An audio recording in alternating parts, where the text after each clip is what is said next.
Halo,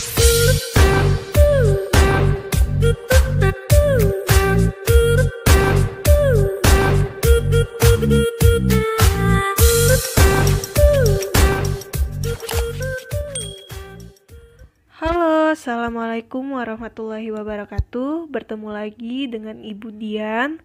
Pada kesempatan kali ini kita akan membahas mengenai materi struktur teks laporan hasil observasi. Mari kalian simak dan pahami video ini dengan baik. Jangan sampai di skip ya video pembelajaran ini karena banyak sekali ilmu yang akan kalian dapatkan. Apa saja sih struktur yang ada di dalam teks laporan hasil observasi itu?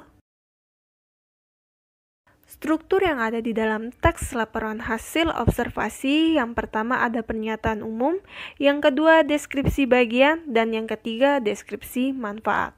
Pada bagian pertama yaitu pernyataan umum atau biasa disebut dengan klasifikasi.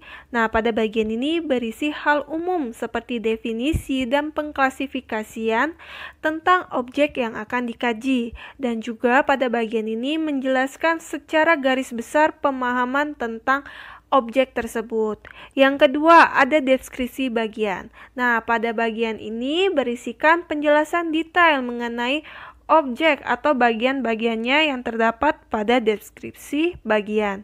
Yang ketiga ada deskripsi manfaat.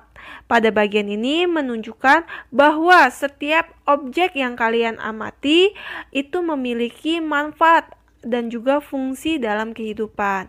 Nah, itu dia struktur yang ada di dalam teks laporan hasil observasi.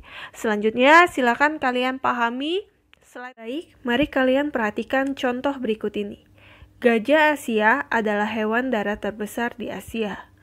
Kalimat yang ditebalkan ini termasuk ke dalam kalimat definisi karena dia memberitahukan bahwa gajah Asia adalah hewan darat terbesar di Asia.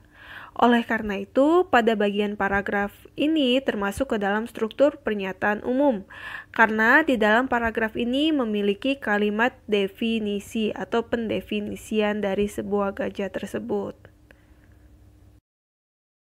Ke paragraf selanjutnya, pada paragraf ini termasuk ke dalam struktur definisi bagian. Mengapa? Paragraf ini termasuk ke dalam struktur definisi bagian karena pada paragraf ini menjelaskan secara lebih detail tentang objek yang diamati.